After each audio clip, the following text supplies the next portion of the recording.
To use the new church website as a rehearsal tool. First thing we need to do is go to the church website. I access it through lds.org because it's easier to type in, but of course you can do the other way. You go to libraries here at the top bar.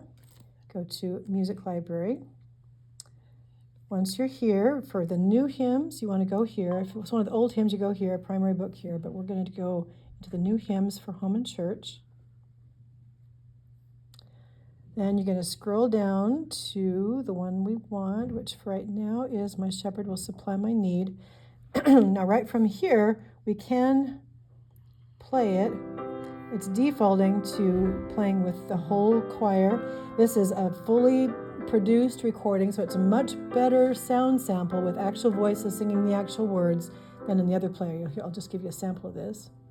My shepherd will supply my need. So from this screen again, you can get that kind of recording. Okay. And on this one, you can jump to different parts. So let's say I just want to work on the last verse. So that's going to be around here. And all my work be. If I want to go back to the beginning, I press this. Oops, actually that's the next song. Never mind. Okay, sorry. Okay, so yeah, it looks like you use this to move to wherever you want in the song. That is only available on this first page. Okay. So as you go back to, now we're going to click on the song. On here, it defaults to the PDF with, again, that same recorded, with the actual singers, let's see, that we had on the... So again, from the PDF sheet music page, you get that same thing with more control, being able to see the music and being able to hear the choir group singing all the parts. But it's just stuck at that one tempo with that one recording with the one key. So if you can go to just lyrics, but most of the time when you're learning a part, you want to go to interactive sheet music. That's where all the cool stuff is. You can see it isn't as pretty because it's MIDI data, but it's much, much more interactive. So again, from here, I'll just give you a sample. This is just, you can hear how this isn't nearly as pretty as the first thing, but it's great for learning because if I'm a soprano that wants to learn my part, I can literally turn down or off on this little mixer, which again I access from right up here. So the soprano is loud. Master just means the loudness of the entire recording. So if you listen to it now, it's going to have mostly soprano with just a little bit of the other parts. That's a little too low to hear the other parts. I'm going to move them up a little bit. I'm going to move alto up a little bit more.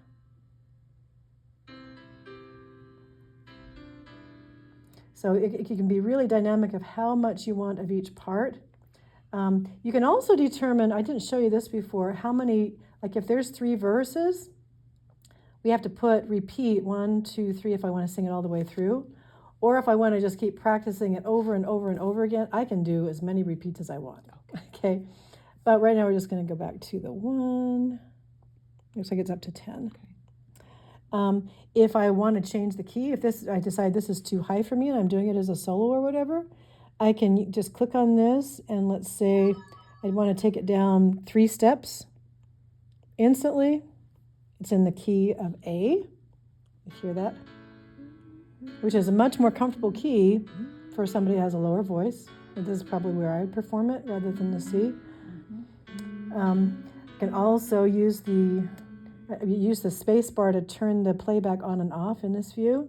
You can also use this bar to adjust the tempo. If I want to make it a lot faster, I'm going to put in 180 beats per minute.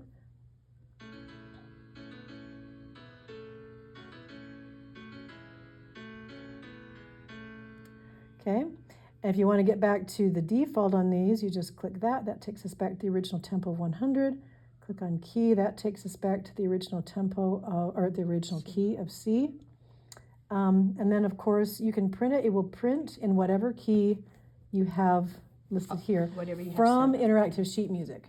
Okay. Now, again, it's not going to be as pretty. So if you are doing it in the original key, You probably want to print it from PDF sheet music over here because it's prettier. It's a much nicer engraving. It's just spaced better on the page.